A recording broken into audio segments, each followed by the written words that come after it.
Welcome, curious minds, to another deep dive. Today we're taking on a truly fascinating and maybe a slightly unexpected challenge.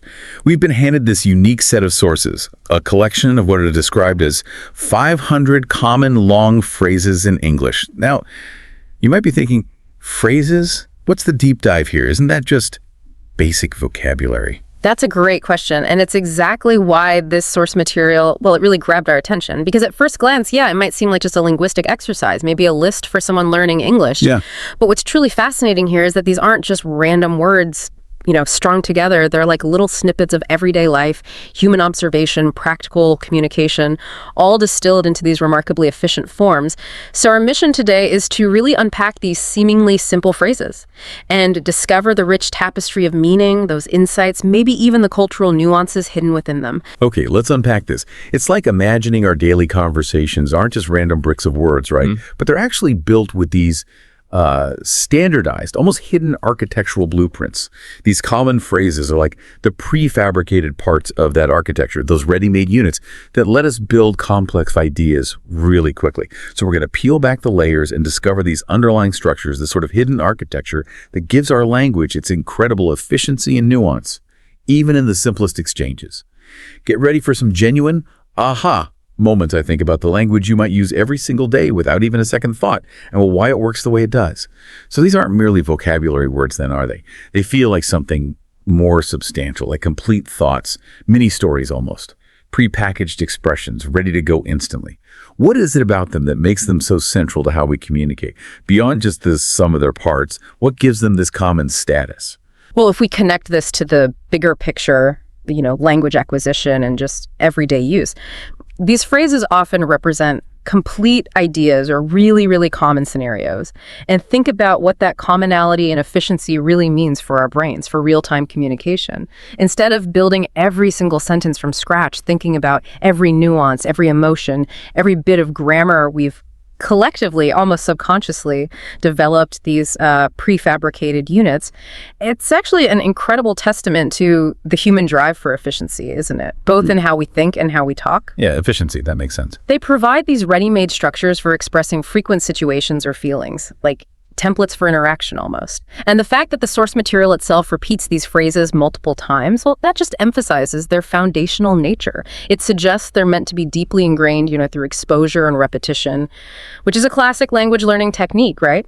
It highlights that these phrases really are the building blocks, the foundational units for quick, effective communication. Right, like the collective wisdom of generations has sort of distilled common situations into these perfect, ready-to-go verbal modules. Exactly. Saving us precious cognitive energy in conversation. This isn't just about speed, it's about offloading the cognitive burden of constructing every sentence. That makes perfect sense. They're like the go-to tools in a communication toolkit, always right there.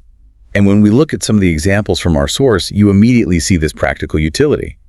The language almost seems to anticipate our daily needs, like take a phrase like, "The bus is full, you'll have to wait for the next one." That's not just a sentence. It's an immediate, succinct response to a common problem, isn't it? It is. You're not just giving information, you're managing an expectation, delivering a bit of bad news, suggesting a solution, all in one go. Precisely. They address practical needs directly and efficiently. You're not just learning words like bus or wait. You're learning how to convey a common, essential message completely. It helps you navigate the real world with, minimal friction. Imagine trying to explain that situation from scratch every single time. Oh, the effort. Yeah. The cognitive load would be immense. And other examples really paint this picture of daily routines and needs. Take, "I've had a lot of work to do lately." That conveys not just a fact, but a whole state of being, a common excuse, a shared experience of modern life, maybe. Or, "I'm going to stay here for a couple of days," a standard, polite way to state plans for travel or a short visit. And think about something as basic as, "I would like to have a cup of coffee." Universal. It's a social request, a common comfort, and it comes out as this single, polite, universally understood unit, not some clunky assembly of words. And it goes beyond just those general daily actions, too. There are phrases that speak to more specific recurring needs, kind of embedded in the rhythm of our lives, like health stuff. "I have to take my medicine every 6 hours." That's super specific, but widely applicable, vital for managing health. Or, the mundane but essential household things. "I have to go shopping. I'll be back in an hour." That combines intent, action, and a time frame. Right. Very neat. Or common instructions like, make sure to turn off all the lights before going out, or I always take a bath before going to bed. These aren't just sentences. They're like echoes of routines, responsibilities that resonate with almost everyone. Even a simple social thing like, do I have to take off my shoes here? That's a really practical phrase for navigating different cultural norms, showing respect. And interestingly, that practical utility also extends to expressing frustration or preferences that are just as common, just as universal. I hate when other people make me wait a long time. That's not just stating a fact, it's expressing a universal human annoyance, right? A feeling we've all shared, packaged up neatly. Definitely felt that one. The very commonality of these situations makes these phrases invaluable. They really are linguistic shortcuts. They allow for swift, clear communication without much mental effort. The language adapts to these frequent situations by pre-packaging the common responses. It's like it evolved to maximize efficiency in these predictable human moments. It really is like the language itself has evolved to be incredibly efficient, anticipating our needs. And it's not just about immediate, tangible needs, is it? But also how we talk about something abstract like time, which is so fundamental to how we organize our lives, our memories. The source gives some great examples of how these phrases capture time concepts so succinctly. Oh, absolutely. What's truly fascinating here is how time, which is fundamental but often complex, gets codified into these common phrases with such precision. You see, he returned home for the first time in 10 years. That phrase just compresses a whole decade of absence and a significant personal event into one impactful statement. It's not just stating duration. It implies a long-awaited reunion, a big milestone. Yeah, there's a story in there. Definitely. Then there are more general time markers, expressing frequency or future plans, like from time to time, as in my uncle comes to see me from time to time. That speaks to intermittent but kind of regular events, or one of these days, implying a future, maybe unspecified but somewhat certain point. I'll come and see you one of these days. Right. These aren't just descriptions of time. They convey regularity or casual future intent, or a significant passage of time with just one recognizable unit. Right. And again, the direct practical application, like every 6 hours in I have to take my medicine every 6 hours, shows how language precisely manages our schedules, our responsibilities, giving clear, unambiguous instructions within that time framework. Exactly. So basically, these phrases really are like linguistic prefabs, ready-made units letting us quickly and effortlessly express incredibly common human experiences, actions, time relations. Spot on. They demonstrate how language adapts to frequently encountered situations, making communication smoother, faster, freeing up our brains for other things. And the repetition in the source itself, like we said, that classic learning technique, it just underscores their common nature and their function in learning through exposure. You're not just memorizing words, you're internalizing entire patterns of thought and expression. And that's the hallmark of real fluency, isn't it? It absolutely is. And as we move beyond the merely practical, just getting things done, these phrases also offer these incredibly rich, often surprising windows into human emotions and complex social interactions. They're not just about navigating or logistics, they're about being human, about feeling, about relating to each other. Okay, here's where it gets really interesting for me.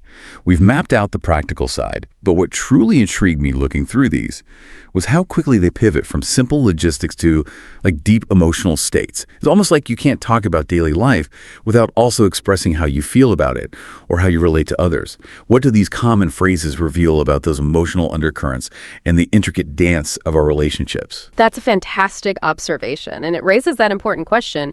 What do these phrases reveal about shared human experiences or underlying societal norms, maybe even universal psychological states? We see everything from raw expressions of personal belief and emotion to really sharp observations about human behavior, and even reflections on collective wisdom. They go beyond simple facts to convey feelings, opinions, social conventions, giving us this profound glimpse into the emotional and social fabric of communication. It's like the language itself is a mirror reflecting our shared humanity. Let's dive into personal feelings and opinions first, because some of these phrases, they just hit you right in the gut, don't they? They capture those universal emotional beats we all experience: anger, longing, resilience. I don't like the way you laugh at her. That's not just preference. It's clear disapproval, discomfort with someone else's behavior. It highlights that social policing aspect of language, how we use it to enforce norms or express boundaries. Does the prevalence of phrases like this suggest that, I don't know, English speakers are particularly direct in expressing disapproval? Or is it more about the universality of the emotion itself? That's a great question. I mean, directness can be cultural, sure, but the emotion of disapproval, that's universal. What this phrase illustrates is the mechanism we use to articulate it. It's a complete thought, ready to go, to convey a boundary or a judgment. And the depth of emotion conveyed can be quite striking. Consider, I can't believe your parents let you come here by yourself. That's not just surprise, it's disbelief, maybe concern, even a hint of judgment about something that deviates from the norm. It speaks to our ingrained sense of responsibility, maybe protection. Yeah, you can hear the judgment sometimes. Or the powerful statement of resilience in, I may have no money, but I still have my pride. Wow, that's a declaration of self-worth, dignity in the face of hardship, a profound human aspiration. And then the sheer longing in, I wish that we could spend more time together. These are such human sentiments, instantly recognizable across cultures, embedded right into these common phrases. They let us articulate our inner world with clarity. And then there are the less dramatic, but equally common and relatable emotional states that guide our daily choices. I don't want to be involved in that matter. That speaks to avoidance, right? Or a desire for self-preservation. A common boundary-setting phrase, I don't feel very well, I should go home, is just a simple, direct expression of physical and emotional state, a universal reason to withdraw. And the intensity of, I love her so much that I can't leave her, that's a testament to strong affection, commitment, a whole emotional narrative in one phrase. Exactly. Even the struggle to offer comfort is captured. I don't know what to say to make you feel better. Yeah. These phrases aren't just descriptive, they're performative, right? They express an inner state and often trigger a response. Yeah. They show how language acts as this conduit for empathy and connection, even when we feel helpless. What's fascinating here is how they also articulate core human aspirations and confessions, reflecting our deeper moral, even existential thoughts. I don't want to live my life in fear. That's a declaration of courage, desire for freedom, for agency. It's a statement of principle, really. And the introspective, I've done bad things that I should be punished for. That reveals a sense of responsibility, self-awareness, touching on profound themes of morality, guilt, consequence. These common phrases just encapsulate such a wide spectrum of the human emotional landscape.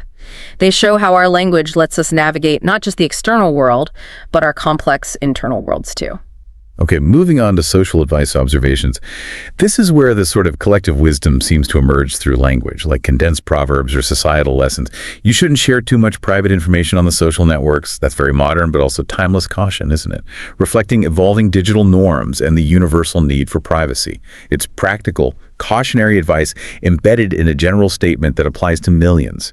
This is where we really see language operating as this powerful vehicle for cultural transmission and social commentary, often encapsulating observations that cross generations. Women eat lighter meals when they're eating with a guy. Now, that's a specific social observation, maybe a generalization, about gender dynamics and presentation. It reveals a specific, maybe subtle social convention, a kind of performativity in social settings. Whether it's fading or still prevalent, it shows how language captures and transmits these nuanced social behaviors. Interesting example. Or the more universal truth in a slip of the tongue is sometimes fatal to a politician. A stark reminder of the power and consequences of public speech, the unforgiving nature of the public eye. These aren't just observations, they're often cautionary tales or reflections on, well, maybe immutable aspects of human nature and public life. That's a great point about cautionary tales. But then I see phrases like, a good cook doesn't throw out yesterday's soup, which feels almost like simple folk wisdom. Do these common phrases lean more towards universal truths, or do some reflect specific cultural values, maybe even biases, that might be evolving or debated? Because the teacher has a great influence on his pupils, certainly feels like a universal truth about mentorship, education. That's an excellent distinction. Many, like the teacher's influence, are indeed universal, timeless observations about human interaction, development. The good cook phrase, while maybe less grand, is a classic idiom. It speaks to resourcefulness, avoiding waste, practical wisdom passed down. It encapsulates an economic, practical mindset. Then there's the more cynical, but often cited observation of human nature. Give him an inch and he'll take a yard. Perfectly encapsulates greed or opportunism, doesn't it? It really does. It's a direct warning about human avarice that resonates across countless cultures. What's fascinating here, too, is how these phrases capture unpredictability, like, nobody understood why the elephant suddenly turned on its owner. That speaks to situations beyond our immediate grasp, those unexpected turns that defy logic. And then the profound valuation of relationships. One good friend is better than 10 relatives. Wow. That speaks volumes about chosen bonds over familial ties, at least in some contexts, highlighting a cultural valuing of deep friendship. Absolutely. And social admonishment, like you're old enough to know better than to act like that. That conveys a clear message about expected maturity, social accountability, how society enforces norms, even professional interactions are covered. The boss has a good opinion of your work, and you've both been very impressive today. I'm proud of you. Showing how praise, feedback, encouragement are integral to our social and professional lives, building morale, reinforcing good behavior. And finally, under this umbrella of human connections, there's the subtle dance of belief and trust, which these phrases articulate perfectly. To the best of my knowledge, the rumor is not true. That's a fantastic example of qualified belief, isn't it? It's not absolute certainty, but a statement based on available info demonstrating careful, responsible communication. It's a way of saying, this is what I think, but I know I might not know everything. That's a powerful observation about how we calibrate truth. I hadn't quite thought of it like that. Then we have, I agree with what you say to some extent. Expressing partial agreement, showing nuance, avoiding absolutes, crucial for productive dialogue. Whereas I recognize that what he says is the truth, is a clear acceptance, a moment of undeniable insight, and then the subtle distinction in there's a certain amount of truth in what he's saying. Again, nuanced agreement, acknowledging validity without full endorsement, suggesting there might be more to it. And for undeniable truths, we have, there is no denying that she is very efficient. A statement of irrefutable fact based on observable performance. These phrases really move beyond simple communication to embody social roles, emotional states, common wisdom. They reflect the complexities of human interaction, showing how language expresses approval, disapproval, hope, regret, even humor, all within these seemingly simple structures. It's truly incredible how much depth is packed in there. It really speaks to the incredible flexibility and expressive power of English that such complex human experiences can be captured in these everyday units. They offer a profound insight into how we navigate the social world. And as we continue to unpack them, we'll see that these phrases also provide this fantastic informal grammar lesson, showcasing the underlying structures of English in a very natural way. It's like the language itself is teaching us its own rules without us even realizing it. Yeah, this whole deep dive is almost like a stealthy grammar lesson. As you immerse yourself in these phrases, you really start to notice patterns, comparisons, and incredibly efficient ways of expressing complex ideas very simply. It's not just about the meaning, but how it's built, right? The linguistic scaffolding underneath, the blueprint of English revealed in miniature. Precisely. If we connect this to the bigger picture of how language works, these phrases are like mini masterclasses in English syntax, semantics. They demonstrate how we compare things, express possibilities, use figurative language, all in daily communication, without consciously thinking about the grammar rules. They're proof that fluent speakers internalize grammar through exposure and use, not just from a textbook. It's language in action, revealing its mechanics. Let's start with comparisons, because they're just everywhere in our source material, showing how English constructs equivalencies, differences, scales with remarkable precision. We see the as construction repeatedly, a staple for direct comparisons. He has 3 times as many books as I have. Direct, quantifiable, simple, clear. Then qualitative comparisons like, he is not as intelligent as his older brother, or the synonym, he's not as smart as his older brother. These are absolutely essential for evaluating, describing people and things, conveying subtle differences or similarities. And what's striking here is how versatile that as structure is, conveying both equality and inequality, depending on context. She doesn't have as much patience as you do. Highlights a deficit, a lack, compared to someone else. I'm not as stupid as you think I am. That's a defensive, but very common assertion of self-perception against a perceived judgment. Right, pushing back. Exactly. And then the direct equality. He is as smart as any other boy in the class, emphasizing equivalence. Or, my son is now as tall as I am, marking a physical milestone. Even a more niche, almost philosophical comparison like, a caged cricket eats just as much as a free cricket. It just illustrates the versatility of this structure across all sorts of contexts, personal to observational, showing that we use these comparisons in all aspects of how we understand the world. And it's not just as, of course. We also see the more traditional more that and less that than, which are just as fundamental. People are more educated now than they used to be.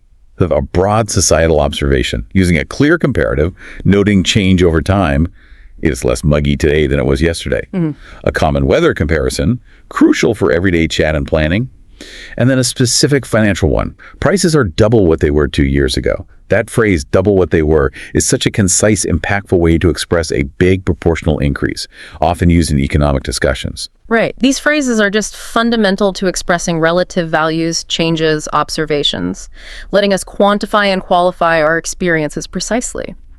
And this raises an important point about how language reflects our need to constantly quantify, qualify our experiences, to make sense of a world of change and relativity. Beyond comparisons, the source is remarkably rich with conditional statements, crucial for discussing possibilities, hypotheses, cause and effect. For many language learners, mastering conditionals can feel like climbing a mountain, yet they are everywhere in everyday speech because they let us think logically, explore what if. Conditionals, yes. The if-then statements that underpin so much of our logical thought, our planning, even our regrets. The source covers a surprising range, showing how complex grammatical concepts are embedded in simple phrases. In a crisis, you must get in touch with your teacher. It's a very real, direct conditional, a clear instruction for a specific likely situation. That's a first conditional, right? Dealing with likely future outcomes. Indeed, perfect example of a real conditional, stating a likely outcome or a necessary action. But then we move to hypotheticals, counterfactuals, which are incredibly complex grammatically but remarkably common because they let us express regret, speculation, alternative histories. If I'd known the truth, I'd have told you. Perfect third conditional, a linguistic high-wire act, expressing regret about something that didn't happen in the past and its missed consequence. Yeah, that past perfect stuff can be tricky. It can. Similarly, if I'd taken that plane, I would be dead now. Dramatic example of a counterfactual, highlighting a past possibility with stark present consequences. It lets us articulate those complex what-if thoughts about how things could have been different. The zero conditional, for general truths, scientific facts, is also there. If he is innocent, it follows that his wife is guilty. Expressing a logical deduction, a cause and effect that's always true. And the subtle second conditional, dealing with hypothetical but maybe less likely or current scenarios. If he studied hard, he would pass the test, implying he's not studying hard now. Or, if I were in your place, I would lend him a hand, offering advice based on a purely hypothetical situation. Crucial for imaginative thought, giving advice. And back to real conditions for practical solutions. If you can't have children, you could always adopt, offering a tangible alternative. And a classic scientific zero conditional, a bicycle will rust if you leave it in the rain. A statement of inevitable consequence. The beauty is how they seamlessly wrap these complex grammatical ideas into everyday language, making them feel intuitive even though the rules underneath are quite intricate. Even result clauses like, the weather was so cold that the lake froze over, are common ways to express cause and effect. One event leads directly to another. And what's truly fascinating here is how many idioms and phrasal verbs are included in this list, demonstrating that true fluency goes way beyond literal translation. These are the colorful, often non-obvious expressions that make English vibrant and rich, but can be incredibly challenging for learners because the meaning isn't just the sum of the words, give him an inch and he'll take a yard. Classic idiom, warning about opportunism. To the best of my knowledge, common qualifier, stating an informed opinion without absolute certainty. Phrasal verbs are just everywhere. Sat up all night, meaning staying awake, maybe studying or working. Right. Get in touch with, meaning to contact someone. Looking forward to hearing from you, expressing eager anticipation. Yes, and these are often tough for learners because the meaning isn't literal at all. There is no point in pretending means it's useless, futile. All of a sudden, meaning suddenly, abruptly. Then those describing financial failure, like go under, metaphorically sinking. Or depletion, like run out of supplies, time, patience, tolerance, put up with, to endure something unpleasant, chance encounters, run across an old friend, observation, keep an eye on someone or something, understanding, get at the exact meaning, to grasp the precise sense. Even describing appearance, get all dolled up, to dress up elaborately, often for a special occasion. That's a fun one. And a very common cognitive bias, take for granted, to assume without appreciating. Or establishing a habit, make it a rule, to set a personal principle or routine. These are not just grammar structures, they're cultural shortcuts, packed with meaning. And finally, the structures of difficulty and impossibility are very common, reflecting our daily encounters with challenges, limitations. This problem is too difficult for primary school children to solve. Clearly states an obstacle based on a specific group's capabilities, or the definitive, finishing the report by tomorrow is next to impossible, and it's next to impossible to finish it in a day. These phrases embody limitations, what's beyond our current capacity. I couldn't enter because the door was closed. Simple, direct barrier, and reason for failure. And the meta-linguistic difficulties, phrases describing communication itself. It is sometimes difficult to make yourself understood in public, and I find it difficult to express my meaning in words. Yeah, those really resonate. These examples just highlight the varied, complex structures embedded in everyday speech, the subtle differences in conditionals, the power of comparisons, the efficiency of idioms. They all contribute to the richness and nuance of English. Understanding these isn't just about memorizing rules, it's about grasping the underlying logic, the cultural context of communication, allowing you to articulate nuanced thoughts and feelings effortlessly, and truly participate in that intricate dance of human interaction. And speaking of communication, some of these phrases speak directly to the very act of learning and mastering a language, which I know is something many of our listeners are deeply engaged in. It's almost like the source material itself is kind of winking at us, acknowledging the journey of learning. Yeah, this deep dive, in a way, it's a meta-commentary on the journey of learning itself, isn't it? There are some really poignant phrases here about what it takes to master a language and the immense value that mastery brings. It's almost like the source material is speaking directly to you, our curious listener, who's always striving to learn more, to expand your horizons. What's truly fascinating here is how the source material directly acknowledges both the inherent effort and the profound benefits of language acquisition. It reminds us that gaining knowledge, especially in communication, is a continuous journey. Often challenging, yes, but ultimately incredibly rewarding. It gives us a sense of the learner's perspective from within the language itself, kind of validating their experiences and struggles. This section really resonates with that core learner persona we think about for our audience. It starts right out of the gate with the practical benefit, which is so relevant today. Fluency in English is a very marketable skill today.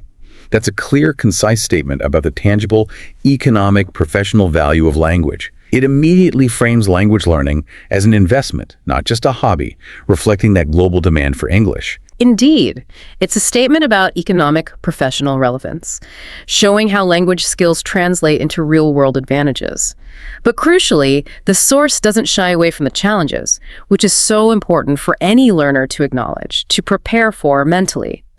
Phrases like, "It is not easy to learn a foreign language," are direct, honest, and immediately relatable to anyone who's ever tried. Oh yeah, tell me about it. And a foreign language cannot be mastered in a year or so. That sets wonderfully realistic expectations, emphasizing that true mastery takes time, dedication, persistence, not quick fixes. It's a reminder that deep learning is a marathon, not a sprint. And these phrases also articulate those specific frustrations unique to language learning, those moments of struggle every learner hits. It is sometimes difficult to make yourself understood in public. That captures that common struggle, right? When you know what you want to say in your head, but can't quite get it out perfectly in the new language, leading to miscommunication, awkwardness. That gap between thought and speech. Exactly. Similarly, I can't get at the exact meaning of the sentence. That speaks directly to the comprehension struggle. Feeling like you're missing the nuance, the deeper sense, often in complex texts or fast conversations.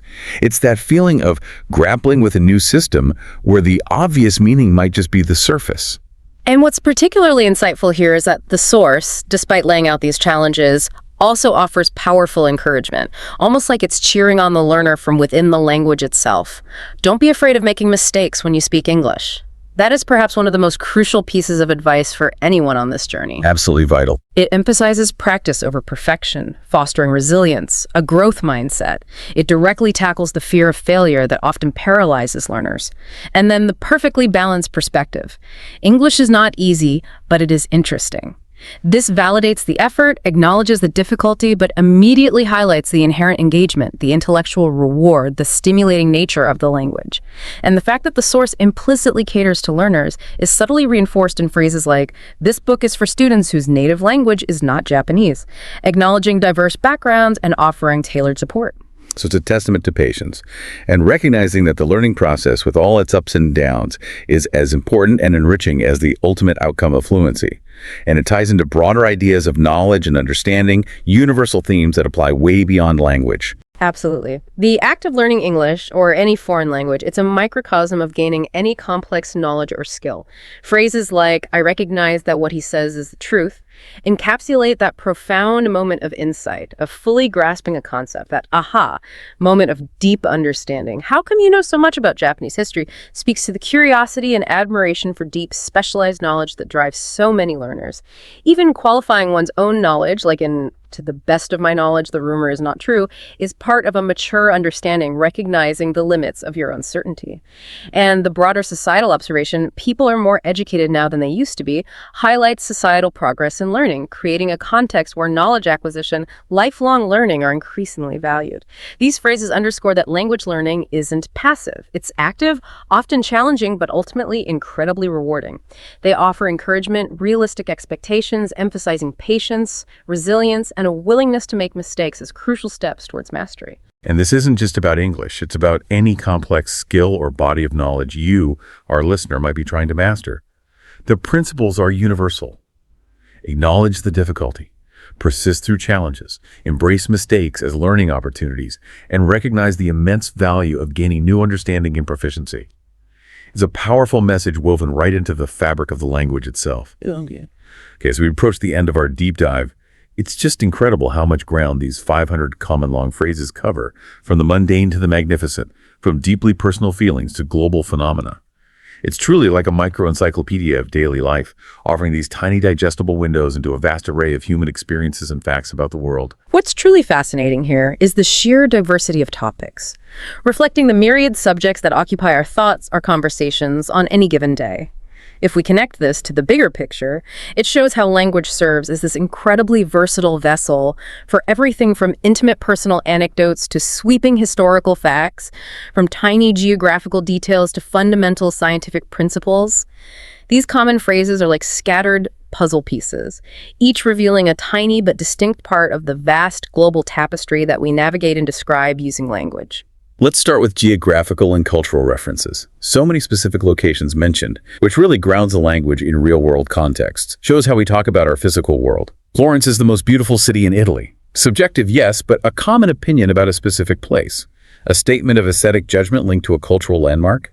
Then factual statements like, Lake Baikal in Russia is the deepest lake in the world. A piece of geographic trivia, part of general knowledge. Precisely.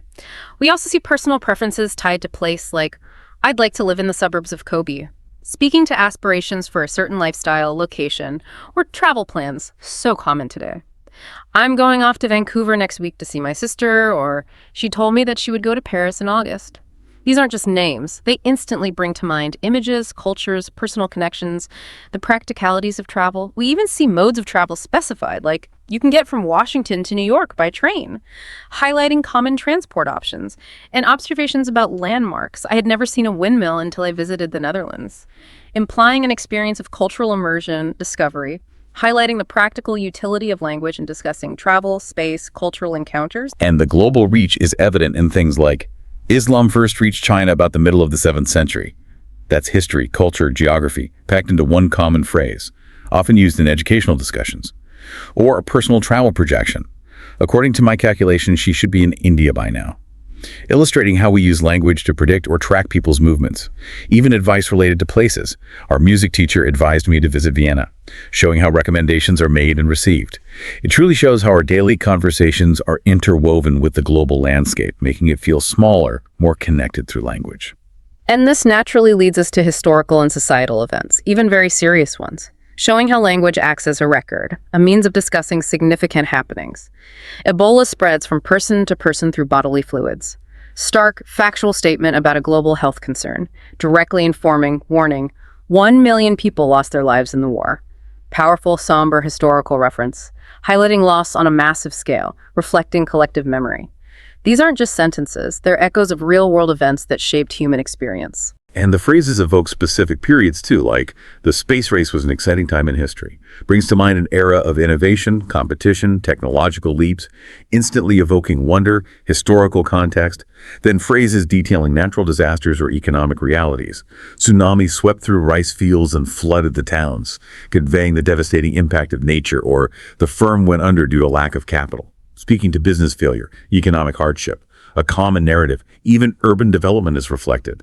The old houses were torn down to make room for a supermarket, illustrating societal change, modernization, the constant reshaping of our built environment. These are echoes of real-world events and changes that define our shared human story. What's fascinating here, too, is how science and nature also find their way into these common expressions, showing our everyday language incorporates concepts from diverse fields. Quote, "We must learn to live in harmony with nature."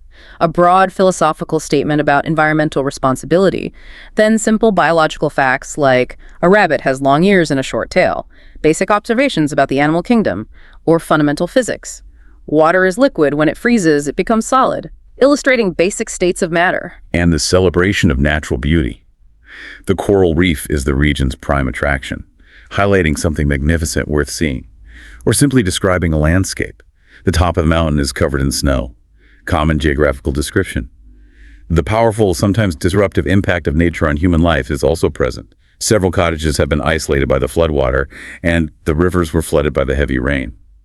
These phrases capture our interaction with the natural world, its beauty and its force, reminding us of our place within it. And finally, maybe most universally relatable, we see a wide array of personal aspirations and observations. Can you imagine what the 21st century will be like? Forward-looking, imaginative question. Prompt speculation about the future. He is going to be a doctor when he grows up. Captures a childhood ambition, a future trajectory. And the everyday social niceties, the anticipations that grease the wheels of interaction. I'm looking forward to hearing from you soon, or moments of profound awe. This is the most beautiful sight that I have ever seen. Capturing a peak experience, there's even that powerful desire for escape or change. I'd like to leave this town and never come back. Expressing a deep personal longing for a new start. These are deeply personal, yet universally understood. And observations of common social rituals like she got all dolled up for her big date. Speaks to the effort, anticipation involved in social presentation. Even mundane needs, I wonder if you have something to write with, are captured. And a sense of atmosphere.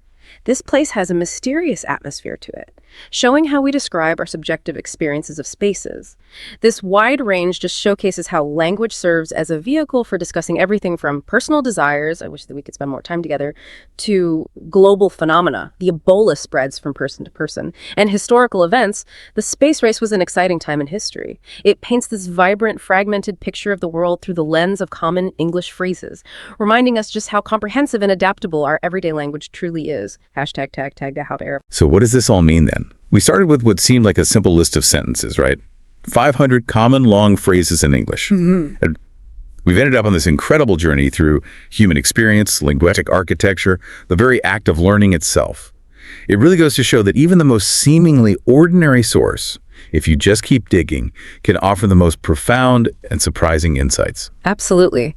These common long phrases aren't just tools for communication, they are condensed capsules of culture, wisdom, the shared human condition. They reinforce that effective communication often relies on understanding these common patterns, not just individual words, which is a powerful lesson for anyone trying to master English, or any language, really. They allow us to convey complex ideas, emotions, situations with remarkable efficiency, nuance, becoming truly fluent. It's a testament to the dynamic, living nature of English. And for you, our curious listener, this deep dive hopefully highlights that true fluency isn't just about knowing individual words. It's about understanding how they combine to create meaning, convey emotion, build connection.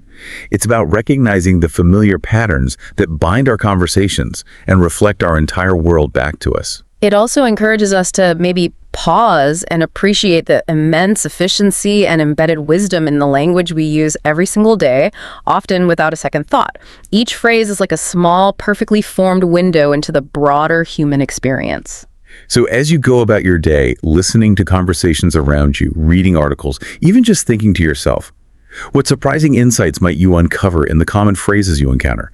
What everyday sentences are actually miniature mirrors reflecting the vastness of human experience, just waiting for you to truly see them? Keep listening, keep learning, and keep digging deeper into the fascinating world around you. Have you ever noticed how the very simplest phrases in English, the ones you use every day, can sometimes feel, well, deeper or trickier than they appear?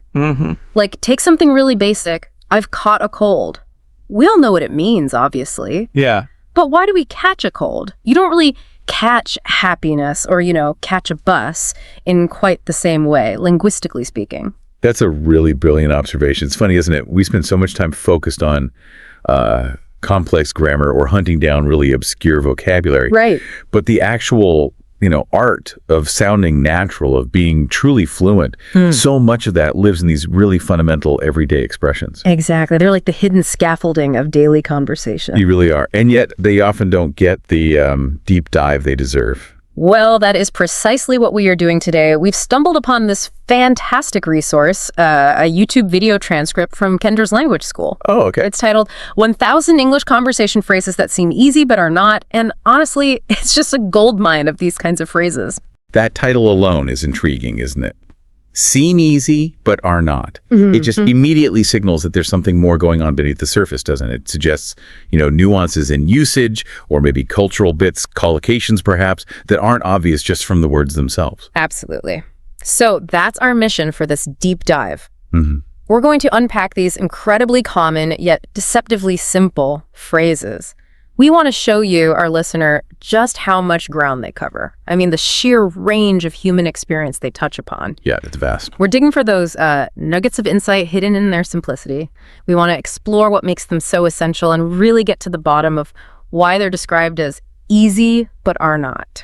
So, like a shortcut, maybe, to appreciating the subtle power in everyday language. Exactly. A shortcut to seeing the extraordinary in the ordinary language we use constantly. Okay, so where should we start? How about we begin with how we talk about ourselves, our immediate state. Section 1, the fabric of daily life, personal status, actions, and surroundings. Sounds good. This really gets to the core of self-expression, doesn't it? How we position ourselves in the world from moment to moment. Yeah. And what jumps out immediately from the source is just how many phrases are dedicated to simply stating, how you are, your feelings, physical condition, basic facts about you. It's the absolute foundation, isn't it? For almost any social interaction, it's often the answer to that universal question, how are you? Or how's it going? Right. Think about phrases like, I'm very busy. Or, I'm tired now. Even, I'm so happy. They seem simple statements of fact. Yeah. But for someone learning the language, conveying the right level of feeling or using them in the right context, that can be the tricky part. Oh, definitely. Like your example of, I'm terribly sorry. Yeah. It's not just, I'm sorry. That terribly adds a whole layer of intensity, doesn't it? It signals deeper regret. And using it appropriately is key. You wouldn't say, I'm terribly sorry if you just, lightly bumped into someone on the street. Maybe you would, depending on the bump, but generally it's reserved for something more significant. Exactly. It's about that emotional weight, the resonance. And it's not just fleeting feelings either. These phrases cover physical conditions too. Things like, I have an earache, or my joints ache. Simple words, but understanding the pattern, sometimes it's have an ick, sometimes it's my body part aches. That's part of the not easy aspects. It is. Or even observations about others. You look sick or you look pale. These are simple descriptions, but they carry an implication of concern, right? They usually prompt a follow-up question. Yeah, like, are you okay? Or Really? Yeah. Precisely. So for a learner, it's not just understanding the words look sick, it's understanding the social function, the expected response. And this extends right down to basic identity markers. I'm from Tokyo, or I am 16 years old. These seem utterly fundamental. They are foundational. But think about their efficiency. I'm from Tokyo. It's concise. You don't say, my place of origin is the large metropolitan area known as Tokyo. No, definitely not. The simplicity is what makes them work so well. But mastering that conciseness, that natural flow, is often overlooked. Even something like, I'm easygoing, it's just an adjective, but it paints a whole picture of a personality type, setting expectations for interaction. So really the power of these personal status phrases lies in their efficiency and their ability to establish an immediate connection or reality. They lay the groundwork. The not easy part often isn't the vocabulary itself, but the subtle social rules or the emotional weight they carry. Right. So from defining ourselves, let's shift a bit to how we describe our regular lives. The next bit here is navigating daily routines and habits. Yes. The rhythm of everyday life. Yeah. It's striking how many phrases in the source material focus on these recurring actions and typical scenarios. It really is. They paint a picture, don't they? A linguistic snapshot of our routines, things we do over and over. Yeah, from getting ready in the morning to leisure activities. It underscores how important consistency and habit are, not just in life, but in how we talk about life. It's like capturing the predictable patterns. Think about, I usually take a bath before going to bed. Okay. It's not just about washing. It implies a ritual, a winding down process, a predictable end to the day. The word usually is key there. It signals recurrence, or like, we usually have lunch at noon. That immediately establishes a shared schedule, a common rhythm, makes coordinating easier. And for a learner, usually itself is simple enough to understand, but grasping how it transforms a simple action into an ingrained habit, that's the subtlety, isn't it? It absolutely is. And it applies to hobbies, too. He plays golf on weekends. It's not just saying he did it once. It suggests it's a regular part of his life, his leisure time. Or I listen to the radio every night. He usually gets up at 6. These establish personal routines. The not easy bit here, I think, might be the implied cultural understanding sometimes.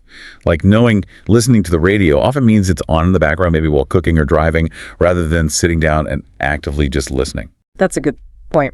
And then you have the transition from present habits to past ones. That's quite interesting in the list. Oh, yeah. Like what? Well, you have he does not smoke. Simple present negation. Right. But then he gave up smoking 2 years ago, or I quit smoking 2 years ago. Yeah, okay. Big difference. Huge difference. These phrases tell a story. They convey a significant change, maybe a struggle overcome. Gave up or quit implies a conscious decision, adding layers that does not smoke just doesn't have. And choosing between gave up and quit, they're similar, but sometimes one feels slightly more natural depending on the context. That's another subtle challenge. Exactly. And then there's, I used to take a walk every morning. Oh, used to. That's a classic. Isn't it? It's grammatically straightforward, but it packs so much, meaning nostalgia, a discontinued habit, a life change. It's distinct from just saying, I took walks. Yeah, that simple past just indicates it happened. Used to specifically marks it as a past routine that no longer happens. Learners often mix those up. So really, when you master these routine and habit phrases, you're not just listing actions. You're tapping into shared human experiences, common schedules, making conversation flow. A few words can sketch out a whole pattern of living. You don't need the whole autobiography, just the right phrase. Precisely. Okay, let's zoom out from the personal routines to our immediate physical space. Observing the immediate environment and simple actions. Right. Grounding the conversation in the tangible world. What's around us, what we're doing with objects. These feel like the absolute building blocks, don't they? Foundational observations. They really are. But even here, there are subtleties. Think about describing where things are. Like, there is a pair of scissors on the desk. Seems simple. It is. Direct, visual, or this box is full of books. Quantity, location.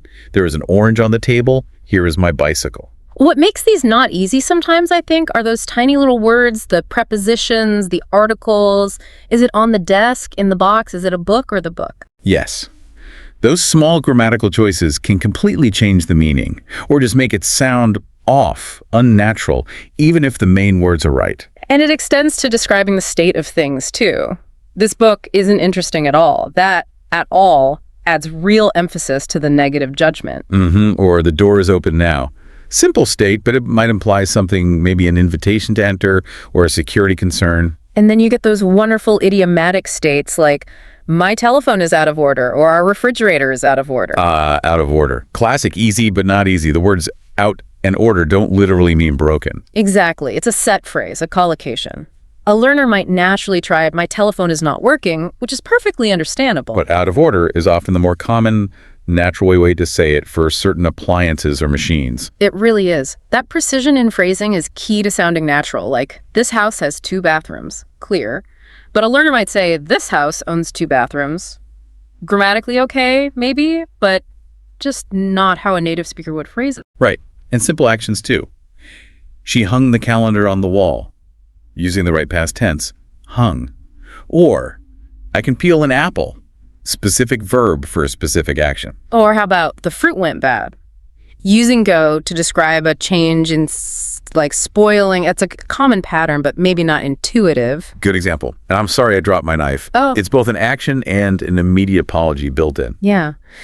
Then the simple present continuous for ongoing actions. He is eating. He is watching TV. Contrasted with the simple past for completed actions. My mother cut the cake. He took off his glasses. And took off itself is a phrasal verb meaning removed, another layer of potential difficulty. These little grammatical and lexical choices add up. They really do. So for you listening, think about how these basic descriptions create the scene for our conversations. They paint the picture, but mastering them means getting those subtle details right. The prepositions, the articles, the right verb forms, the common collocations. It's the difference between just being understood and sounding truly fluent. Okay, let's broaden our view now. From the room we're in, let's think about navigating the wider world, both in space and time. Section 2 is navigating the world, movement, time, and nature's rhythms. Right. This makes sense. So much of our language has to deal with getting around, figuring out where things are, and dealing with schedules. It's undeniable, isn't it, how many phrases are about transport, directions, just movement. They're essential for finding your way, planning trips, even just knowing how close things are. Yeah, they show that dynamic interaction between us and our environment, our linguistic compass, as you said earlier. It really is like a verbal GPS sometimes. You can go to the station by bus, or I went to Boston by train. Straightforward travel info. But even there, notice the prepositions. By bus, by train. But you usually go in a car or on foot. Yes, like Tom goes to school on foot. That little preposition makes all the difference. Getting those right is definitely one of those not easy hurdles for learners. It is. And these phrases do more than just give directions.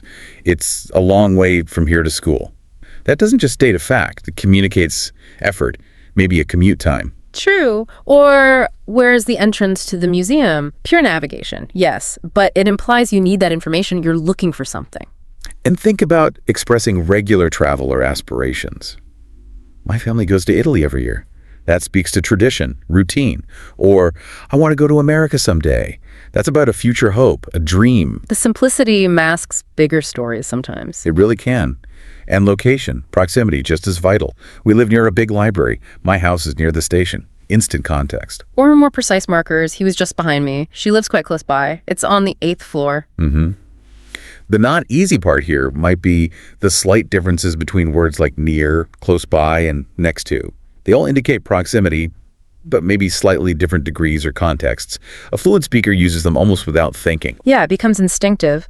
And then there's movement itself as an action. He ran into the room, or the airplane soon went out of sight.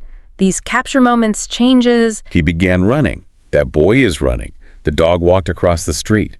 The verbs are simple, but using the right tense and aspect is crucial. Like the difference between he ran, completed action, and he was running, ongoing action in the past. Those fine distinctions convey very precise timing. So these phrases are really the tools we use to map our position and movement in the physical world. They guide us, orient us. And mastering their nuances makes that shared understanding of space just effortless. Okay, let's switch dimensions. From physical space to the invisible structure of our lives, time. Our next bit is understanding time and scheduling. Time, yes.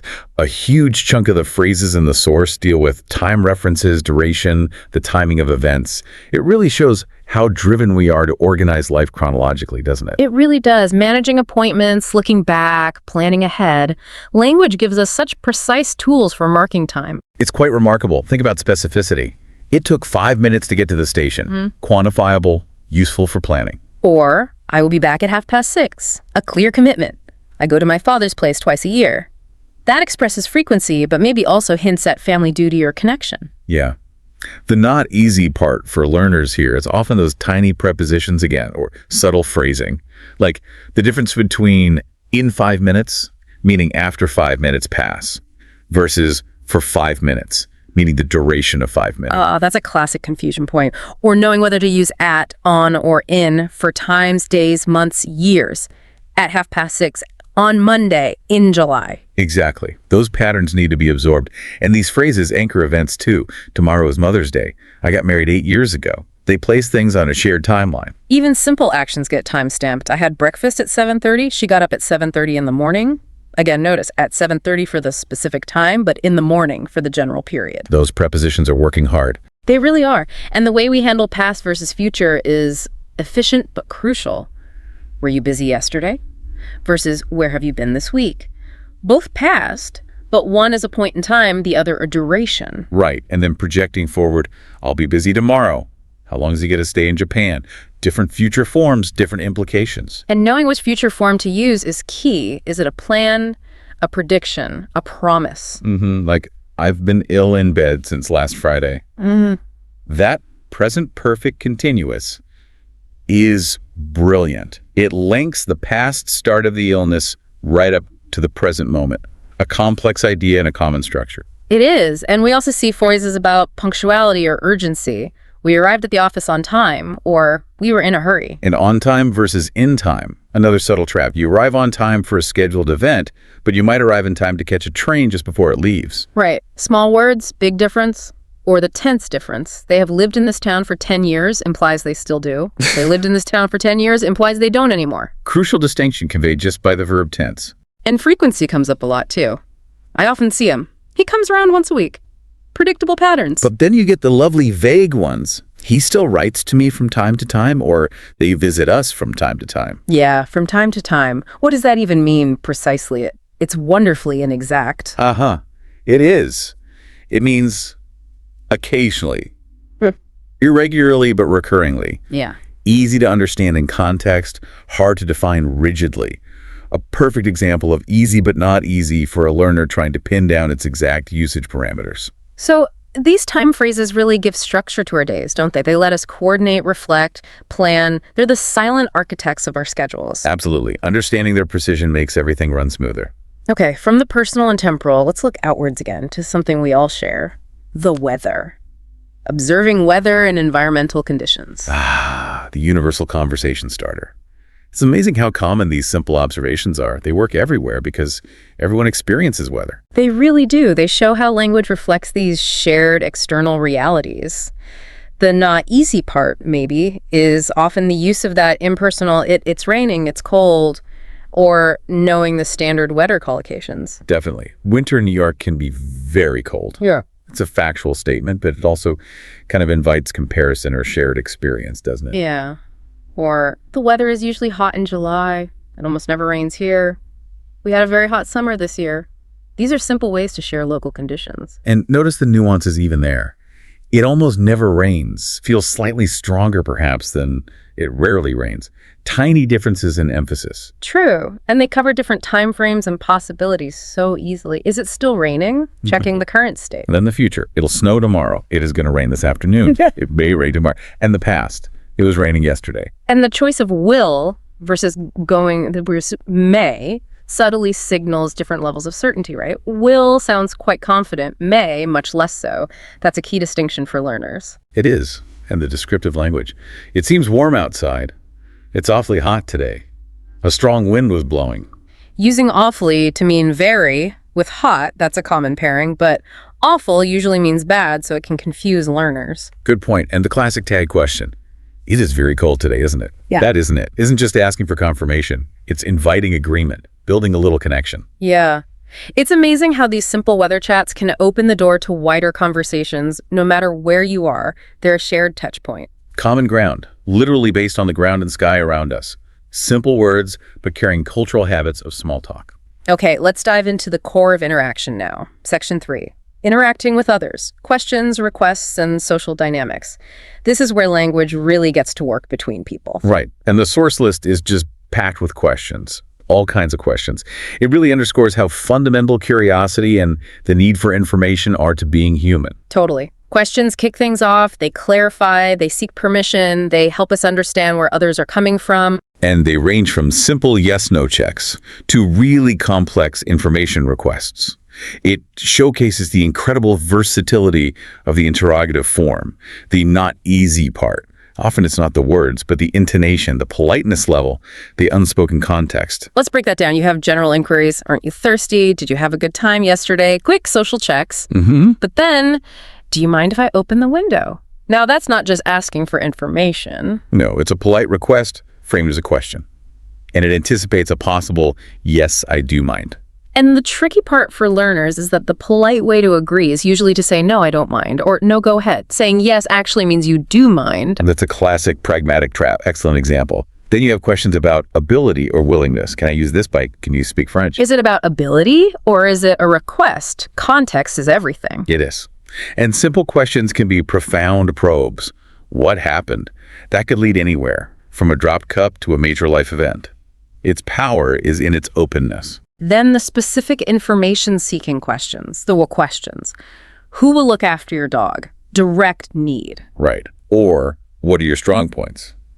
That's not just asking for a list, it's asking for a strategic self-presentation, usually in a specific context like an interview. Exactly. Where have you been this week? It implies you were missed, maybe seeks an explanation. The not easy part here is choosing the right way, who, what, where, when, why, which, how to get the exact information you need. And sometimes the subtle difference between, say, what for a general category and which when choosing from a limited set. Yeah. And questions help us piece together stories or make plans. Who painted this picture? What time do we leave tomorrow? Essential for coordination. And notice conversational markers like, by the way, where are you from? That, by the way, smoothly signals a topic shift. Fluent speakers use these instinctively, but learners need to consciously acquire them. Or the simple act of asking, what do you mean? So fundamental for ensuring understanding. It shows communication is collaborative. Absolutely. Now, permission and offers, that's another big category. May I borrow your dictionary? May I help you? These sound quite polite, maybe formal. Compare may I help you with can I help? Both offer help, but may I feels a bit more formal, more deferential, perhaps. Generally, yes. Understanding those subtle shifts in politeness between can, could, may, would is a major challenge for learners aiming for socially appropriate language. And offers like, would you like another apple? That would you like is such a standard, almost fixed phrase for polite offers. It is. And finally, those hypothetical or uncertain questions. I wonder if she'll marry him. I don't know she will come. These aren't seeking definite answers. They're expressing speculation, doubt. Moving beyond facts into possibilities. The if here introduces that uncertainty. So yeah, questions are incredibly dynamic. They're not just information tools. They're tools for engagement, understanding, navigating social complexities. And often the real meaning is way beyond the literal words. Okay, so from asking, let's move to telling, or rather directing actions, requests, and instructions, how we get things done together. Right. And these are everywhere too. Commands, suggestions, polite requests, they're how we coordinate, guide behavior, ask for help. They show the power of language to influence action. The not easy part.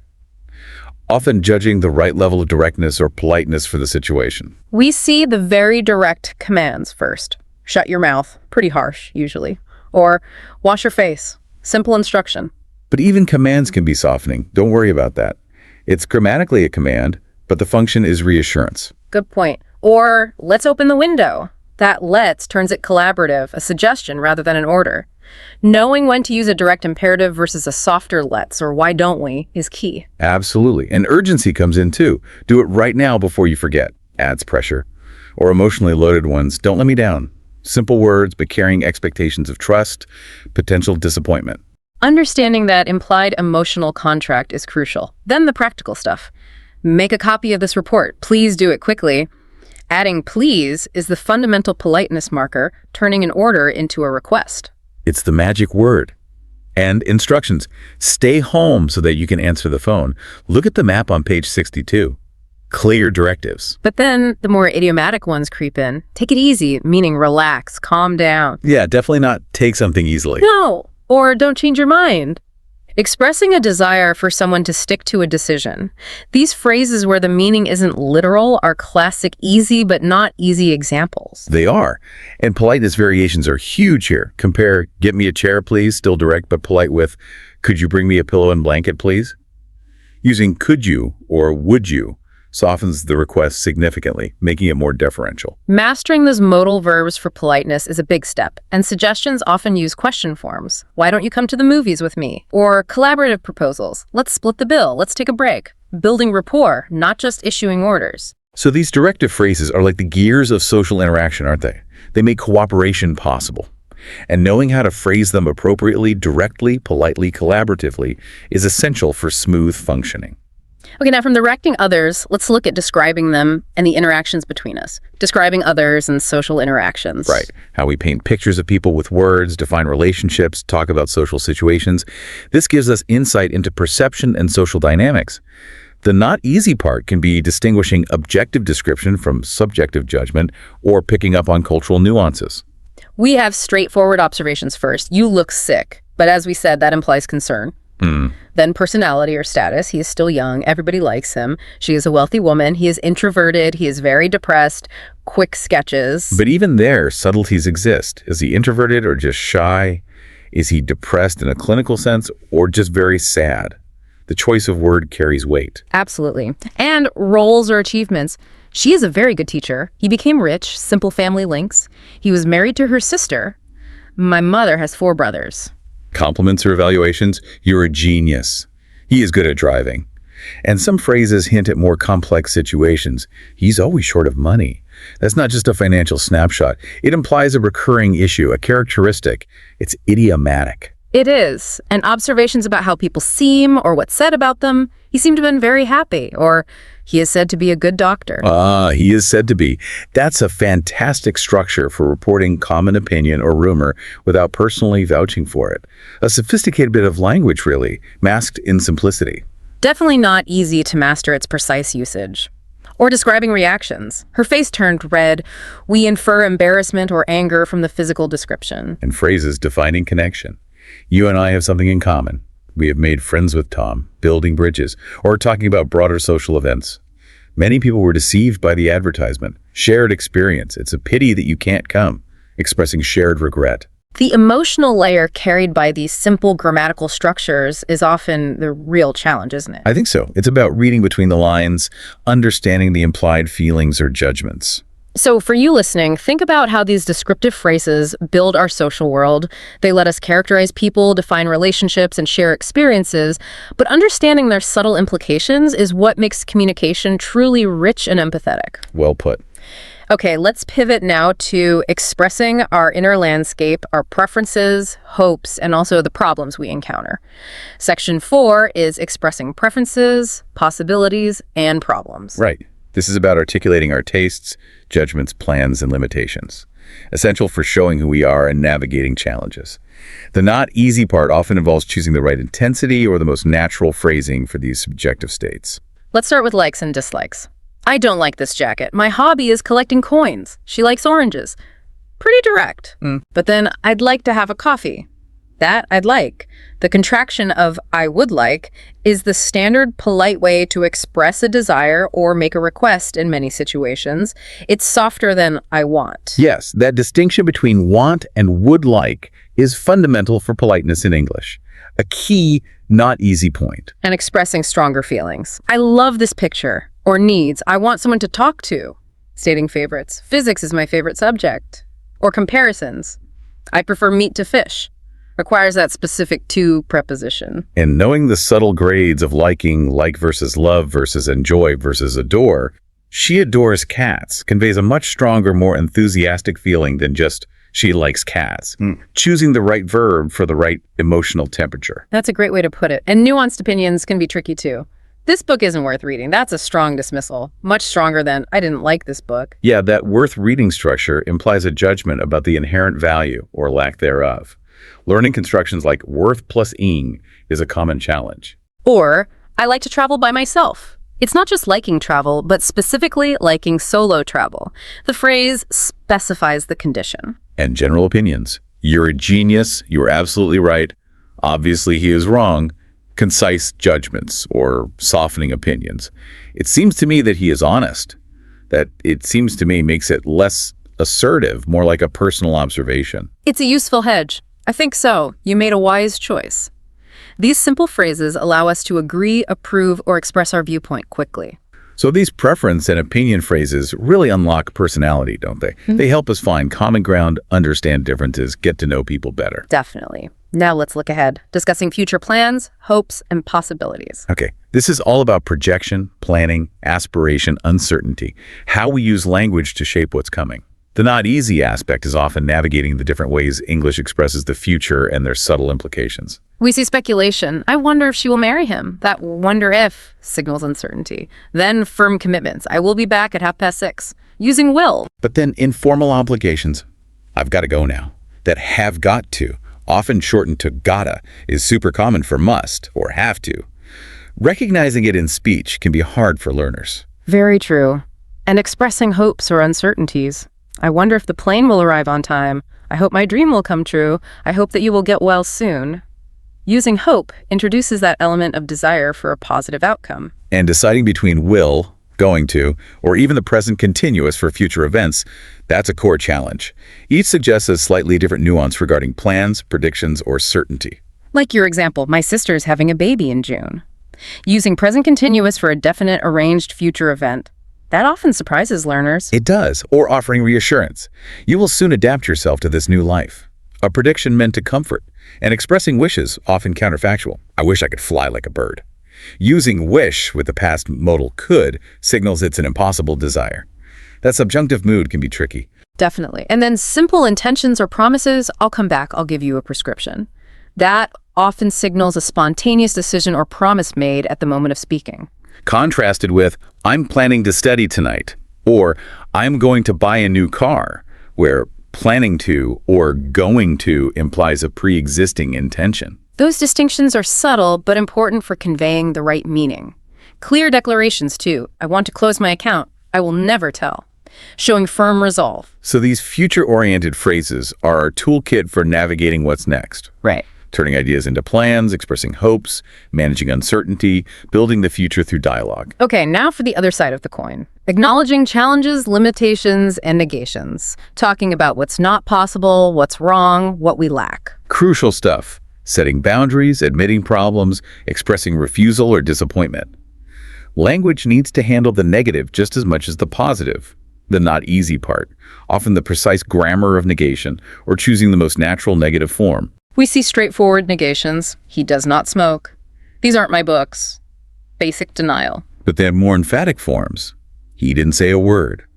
That feels stronger, more complete than just, he didn't speak, or I know none of them, versus I don't know any of them. None can feel more absolute. Yeah, choosing the right negative construction for the right impact. And expressing inability, I can't do anything else, I can't sleep, I can't stand up, I can't lift my right arm. And the wonderful idiom, I can't help it, meaning I can't control it, or it's unavoidable, totally non-literal, perfect, easy, but not territory. Absolutely. Equipment failure gets its own phrase too. My telephone is out of order. There it is again. Reliable phrase. And expressing lack. He has no children, there is no hope of success. Using no directly, or nothing remained in the refrigerator, complete absence, there's a page missing. Specific lack. Differentiating between no, not, none, nothing, not any, and using them correctly in sentences is a major hurdle for many learners. It really is. And negating preferences or states, I don't like cheese very much. A fairly mild dislike. Versus, this book isn't interesting at all. That at all makes it a strong, emphatic negative. Big difference, we will never agree. Absolute future negation. And phrases that negate importance. It doesn't matter where he comes from. Dismissing relevance. And admitting fault or problems. It's not my fault. He ran out of money. Simple statements of negative situations. Or describing difficulty. English is difficult to learn. This problem is difficult to solve. That difficult to plus verb structure is common but needs practice. And describing worsening situations, the pain is getting worse. Using getting to show gradual change. Another subtle point. So these negative phrases, these acknowledgments of limits and problems, they're vital tools, aren't they? They provide clarity, set boundaries, manage expectations, just as much as positive statements do. Definitely. Okay, we've covered a massive range of functions. Now let's look specifically at some of the deeper subtleties hiding in plain sight. Section 5. The subtleties of simple phrases. Context and expression. Right. Peeling back another layer. First, those phrases that comment on the nature of things, general truths or abstract concepts. Yeah, how basic language can express scientific facts or universal observations very concisely. Exactly, like water freezes at 0 degrees centigrade. Simple sentence, scientific fact.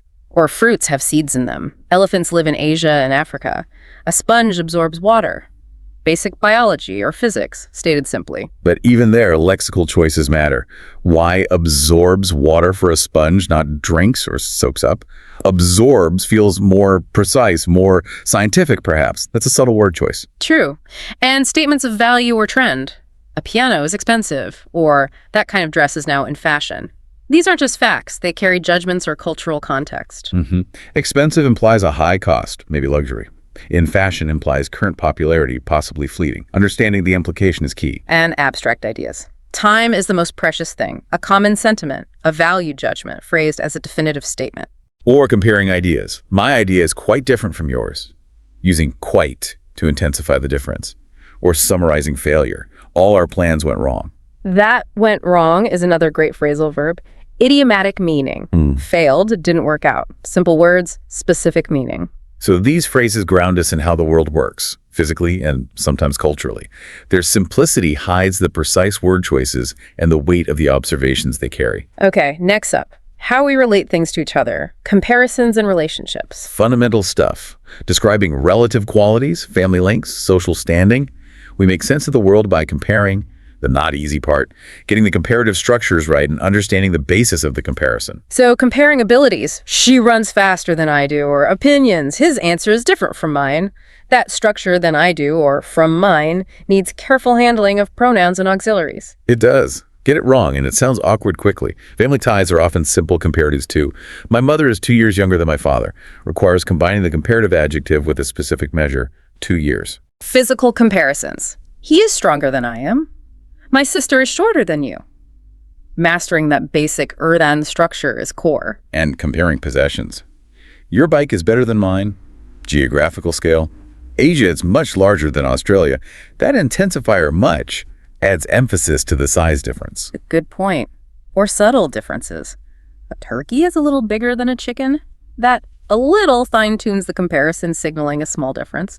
These little modifiers add precision. And finally, expressing identity or total similarity, they are all the same. Or the twins look exactly alike. Exactly alike is stronger, more precise than just alike. Yeah, knowing the difference between similar, alike, the same, and how to use them grammatically, that's another classic challenge area. So these comparative phrases are essential for adding nuance, for placing things in context relative to each other. They build a richer understanding. Right. And now for the grand finale, where the easy but not idea really comes home to roost.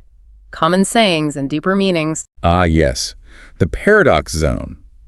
Simple words, but carrying complex idiomatic meanings, cultural wisdom, deep emotions. These often require more than just literal translation. They demand cultural understanding. This is where learners can really get tripped up. We're talking idioms and figurative language first. There is no smoke without fire. Not about camping. It's a proverb, right? Meaning suspicions usually have some basis in reality. Exactly. Abstract idea, concrete image. Or time flies like an arrow.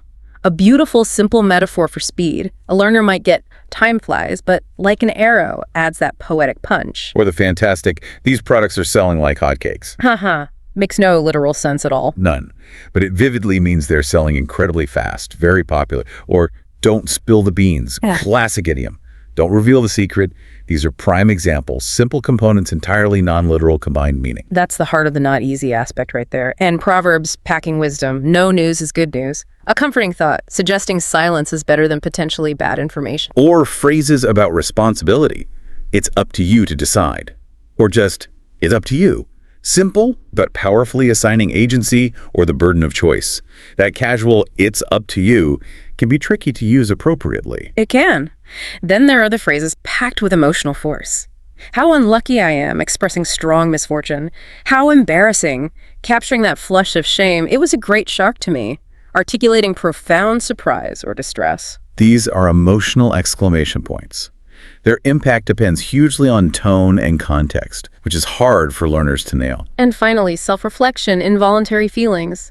I felt like crying. Not that you did cry, but you had the urge. That felt like doing something. Structure expresses inclination. Subtle distinction. Or I'm tired of reading, expressing weariness with an activity. Yeah. And I can't help crying, implying an uncontrollable emotional overflow. That can't help doing something, idiom again, meaning it's beyond your control. Deeply personal feelings expressed in such common everyday language. It's quite profound when you stop and think about it. These short, powerful phrases really do encapsulate complex ideas, emotions, shared human experiences. They're like linguistic shorthand for the soul. So for you listening, really ponder these. How did these tiny phrases carry so much weight? Understanding them goes way beyond just the dictionary definition. It's about understanding the culture they live in. What a journey we've been on. We've gone through, well, maybe not all 1,000, but hundreds of these seemingly simple English phrases from that Kendra's language school source. And I think what's become crystal clear is that their real power isn't in complexity, but in their incredible, almost unbelievable versatility, the sheer range of human life they manage to cover. It's staggering, really. From our most private feelings and physical states to our daily grind, observing the world, moving through it, interacting, questioning, requesting, it's all there. These basic phrases are truly the bedrock. They are the foundation of everyday communication. And that easy but are not idea. I think we've seen it's not really about hidden, complex grammar rules most of the time. No, not usually. It's about the depth of meaning these simple forms can carry. It's about the subtle nuances in connotation, the way context changes everything. It's about the idiomatic nature of so many common pairings, words that just go together, and just the sheer breadth of situations they apply to. They are the invisible scaffolding, aren't they? Yeah. Supporting all the richer, more complex things we say, often without us even noticing their foundational strength. You absolutely need them for fluency, for that natural rhythm and connection. You really do. Simple words, yes, but demanding quite a sophisticated grasp of context, culture, politeness, and those subtle linguistic patterns. So let's leave you, our listener, with a final thought to chew on, something provocative maybe. How does getting better at these seemingly basic phrases do more than just help you communicate? How might it actually shape how you perceive and understand the everyday world around you? Ooh, interesting question. Like, does mastering the language of daily routine make you notice routines more? Does understanding the nuances of politeness change how you interact? Exactly. What new insights could you gain just by paying closer attention to the simple words you use and hear every single day and recognizing the extraordinary depth they truly hold? Food for thought. Keep listening. Keep observing. Keep diving.